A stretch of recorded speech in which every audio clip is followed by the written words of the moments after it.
Much of what you are being told about elections is just simply not true.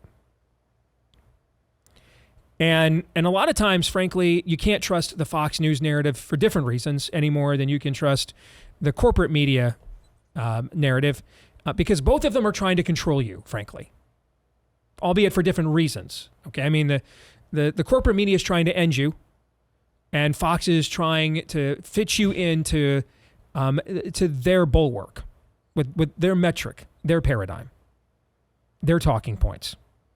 They view themselves as the gatekeeper of, you can't be any further right than Fox. You can't have any talking points that go against Fox. And a lot of people, frankly, won't challenge this because the ultimate goal is to get on said Fox. For a lot of people. But with Tucker gone, my odds of getting on Fox are very low. Because other than Tucker inviting me, how often did I get on Fox, guys? Not that often, okay? So, okay, I've got nothing to worry about. I don't have to worry about running afoul of a potential future Fox News gig. One is not forthcoming. So I'm going to tell you the truth. Much of what you're being told about elections and racial demographics, and let me say this, I hate all this stuff. I can't stand it. The first political activism I ever did with my show was to get the first black American on the Des Moines School Board ever. In the nascent, I literally had a show for like a few hours, and that was the first thing I tried to do. I worked very hard in my own community to help forge relationships with so-called black and white churches here. And out of that, relationships developed that we founded the very first urban Christian school in this history of Des Moines, Joshua Academy. I can't stand this stuff. You guys know I don't like talking about racial stuff, dynamics. I have no I grew up with a racist in my home. Honestly, it's one of the reasons I got so much into basketball. He viewed that as the N-bomb sport. My Democrat union steward stepdad just would drop racial blasts all the time. I detested it. Put my teeth on edge. So I kind of got into basketball originally just to rebel against him, and then I ended up loving it. On the other hand, I have no white guilt whatsoever. I've been on food stamps, ADC, government cheese, born out of wedlock. Pretty common story, frankly, of much of urban America. I lived it myself. It was just called a white trash neighborhood where I came from.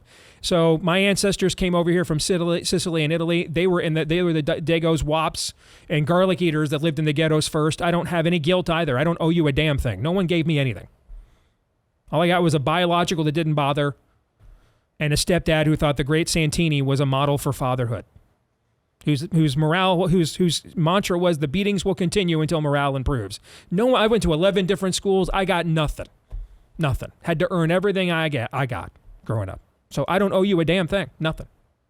So I both hate racial idolatry on one end, and I can't stand racial pandering on the other, which means on this topic, I'm a unicorn. I have zero tolerance for racism and absolutely no sympathy for white liberal guilt, nor am I infested with it on any level at all.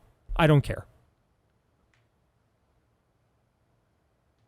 But if we're going to define these things this way, then we ought to be able to look at these narratives and find out if they're telling us the truth, right? Just like we said about polls yesterday, right? Well, what I'm about to tell you is going to debunk virtually everything you've been told, including from much of your own media, about how elections work and how we need to win.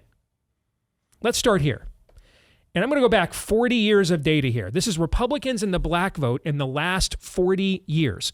This is the percentage of the overall electorate that the black vote was, and the percent that voted Republican. 1984, it was 10% of the electorate. Republicans got 9%. 1988, it was 10% of the electorate. Republicans got 11%. 1992, it was 8% of the electorate. Republicans got 10%. 1996, it was 10% of the electorate. Bob Dole got 12%. In 2000, it was 10% of the electorate. George W. Bush got 9%, that compassionate conservative message. In 2004, it was 11% of the electorate. Republicans got 11%. These numbers all look very similar, yes, regardless of what style of Republican. Are you following this trend line here? Okay. John McCain, it was 13%. Now that's Obama had historic black turnout. It was 13% of the electorate. 13. If you watch Fox News, they're going to make it seem like there's as many blacks that vote as Gen Z calling themselves LGBTQFU right now. They're like 40% of the vote. We had the highest turnout in American history of the black vote in 2008 with Obama. It was 13%. Republicans got 4%. In 2012 with Obama again, 13%. Republicans got 6. In Trump 2016, it was 12%. Trump got 8. And then let's empty the prisons. This was the Jared Kushner thing. We're going to empty the prisons. We're going to do all this. Okay. It was 13% of the electorate again in 2020. And for that, Donald Trump, for all the pandering that he was told to do and went along with, he got the same percentage of the black vote Bob Dole got in 1996. That's what he got. And its all-time record turnout is 13. And yet, now ask yourself if the level of obsession with this sector of the vote lines up with the all-time record is 13% of the electorate. If you looked at the balance, the content to turnout ratio that we produce, obsessing about this, do these numbers add up? No. No, not at all. But they're the truth. Republicans do have a problem. But you're going to see it's actually white voters is their problem. Now, this is white women, the white women vote over the last 20 years. I could not get reliable exit polling data that I would trust to put my name on earlier than 2000. So that's why we're only going back this far for this. Same thing, percentage of the electorate that they were, and then the percent that voted Republican. All right? They were 38% of the electorate in 2000. That would be 3 times more than the black vote. Republicans got 49%. They were 41% of the electorate in 2004. George W. Bush got 55%, kind of the security moms of that election cycle post 9/11. All right, and by the way, that was the last time that a Republican won the popular vote. McCain 2008, they were 39% of the election. He actually won white women over Barack Obama by 6 points. Romney 2012, that dipped to 36%. There were at least 4 million white voters that didn't vote in 2012 that voted for McCain in 2008. Many of them actually white women. 36% turnout of white women in the 2012 election. Romney got 57%. If he had gotten McCain, what does that mean? Let me tell you what that means. If he gets that same percentage but the same turnout that McCain gets, Mitt Romney wins that election. That's what it means. Even with Barack Obama again getting record black vote. That's what it means. He just had to perform as well as John McCain did in turning out white women. He would have won. Trump 2016, it only goes up to 37%. And even against a white woman president, he still won white women 52-48. Trump 2020, 32% of the electorate, white women.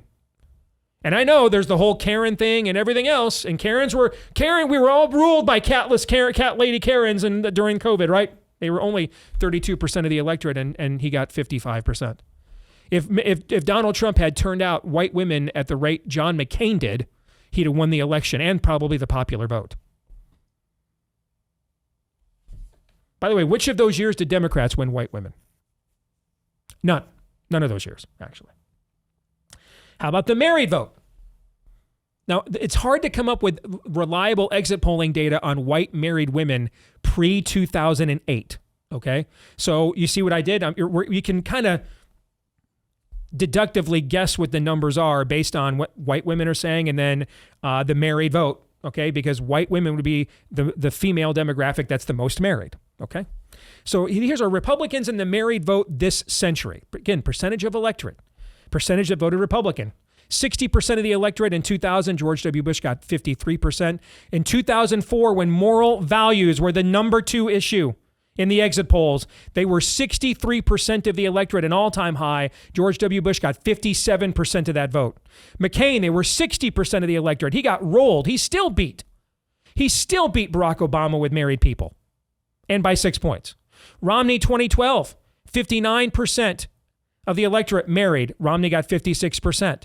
Trump 2016, 59% of the electorate, and he only got 52%. If he had performed as well as Mitt Romney did with married people, Trump would have won the popular vote, and convincingly. Trump 2020, they were only 56% of the electorate. He only got 53%.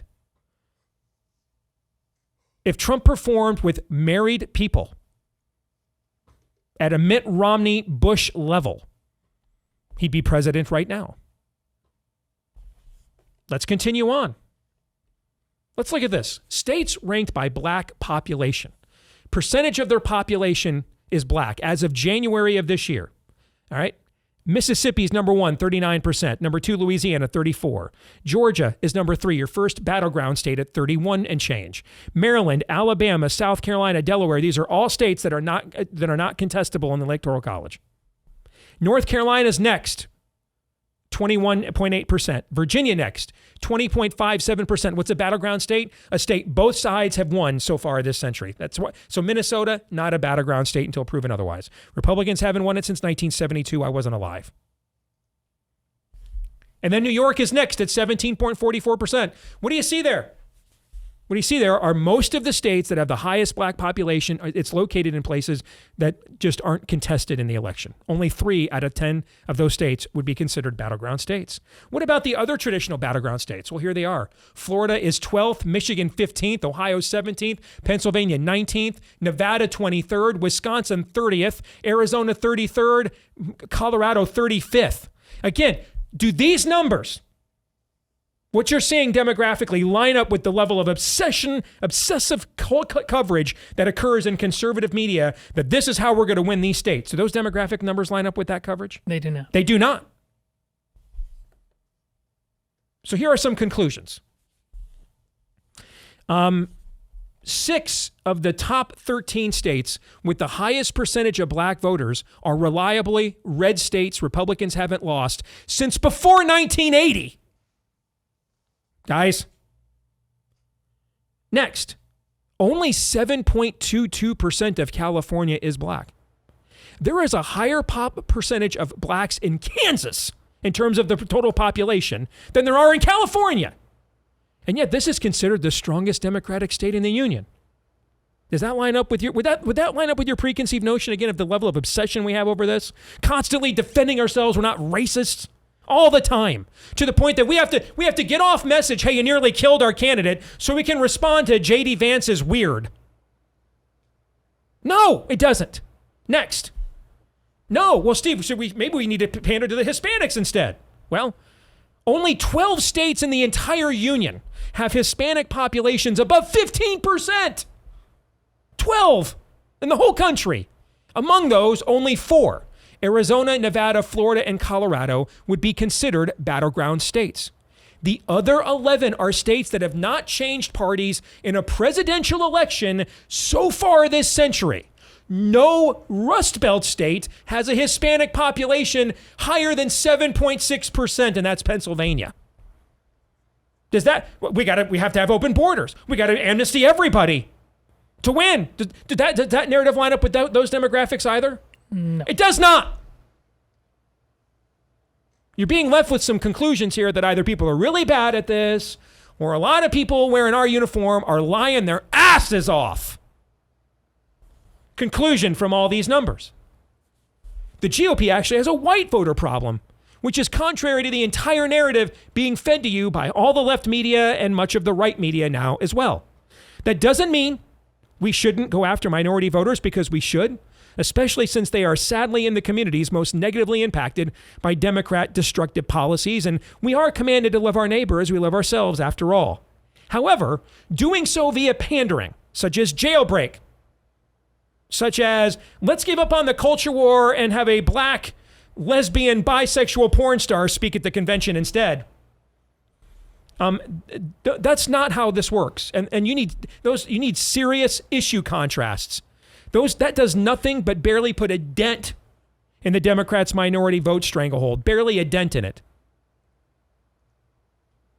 While also losing you white voters you should otherwise be getting. Who are like, I moved out to the suburbs to not have my kids raped by illegal aliens. I moved out of the suburbs to get away from the school boards that want to teach them that they can switch their gender with the same drugs we give to pedophiles in prison to castrate them or not.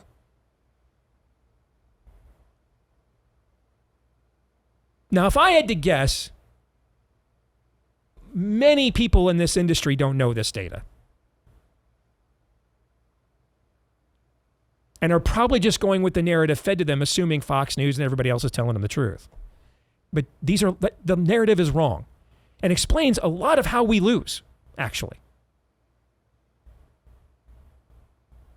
The Democrats don't spend so much time stigmatizing white voters because they don't matter. but because they do, actually. And they actually matter most if we're just doing simple math in terms of demographic turnout. All kinds of states have barely any Hispanic and black voters.